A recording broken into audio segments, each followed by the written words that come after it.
I just want to talk real quick. This is 3 videos in one.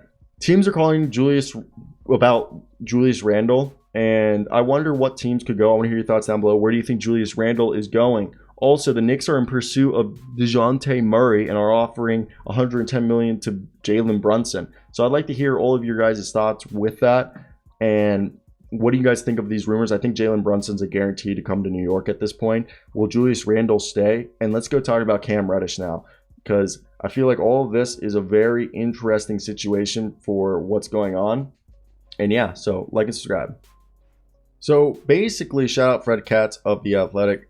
Our man Cam Reddish might be traded again. So basically, this Knicks team is going all in for Jalen Brunson, and supposedly the Knicks have a willingness to discuss trades involving Reddish. Sources says the Knicks have been open to calls about 22-year-old Cam Reddish they acquired in January. There have been some interest because whenever a young 6'8" athletic wing who has the ability to play multiple positions becomes available, some executive is willing to shoot, Leon Rose a text. And even it may be difficult for the Knicks to recoup the value they spent on him.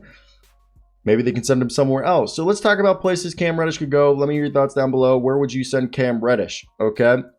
And I saw, should the Celtics be a team that he could go to? And honestly, for me, I think the best way is getting Cam Reddish to a young team. A young team might be able to give you a first-round pick for Cam Reddish because they'll be able to give him a qualifying offer. I've seen the Milwaukee Bucks be a team. I've seen also as well as the Celtics are supposedly a team for them.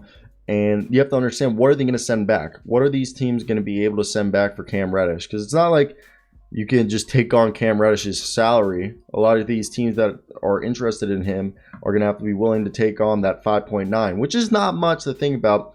And, the Celtics do have players on their salary cap that they could move if that's something that they're looking like wanting to do. I don't know if Boston's the perfect place, but he does fit the wings that they like. Also, the Utah Jazz. The Utah Jazz should inquire about Cam Reddish because they could maybe send over maybe a few vets, maybe a Royce O'Neal Cam Reddish swap. I would like that. I know our boys over in Utah wouldn't. I love Royce O'Neal. I think Royce O'Neal is one of the most underrated players in the NBA. And the Boston Celtics, honestly, they could package Aaron Nesmith, and if they pick up one of the many team options they have on Stauskas, Juwan Morgan, Malik Fitz, and Sam Hauser, they could send it over, and that'd be actually really interesting because all those guys have team options. But basically, Aaron Nesmith's been a bust, and he has one more year. I could see the Knicks being cool with Aaron Nesmith and a Cam Reddish swap. I personally think that would be cool because Cam Reddish could come off the bench, and I really feel like Ime Udoka would get the best out of him, personally. But, yeah, it's interesting to see what is going on with Cam Reddish because Cam Reddish, can we agree? Is he a bust, or is he a person who's been in bad circumstances? Supposedly, he was a menace on the Hawks. Like, he ruined their locker room. People hated it. And that's my question. What do you guys think about this? Do you guys think it's overblown rumors, or do you guys agree that Cam Reddish kind of was really bad on the Hawks? He had his moments, in my opinion, but yeah, I know he wasn't the best. He wasn't the best player. He wasn't at all what we thought he was going to be coming out of Duke. Okay? People don't realize this guy was supposedly... that whole Duke class has become questionable.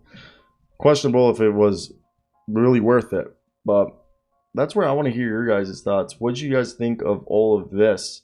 And yeah, I think it's definitely interesting as all hell. I think it brings up a bunch of questions. So that's where I want to hear your guys' thoughts down below in the comment section.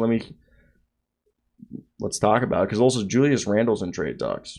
So that all could be very interesting. Like and subscribe.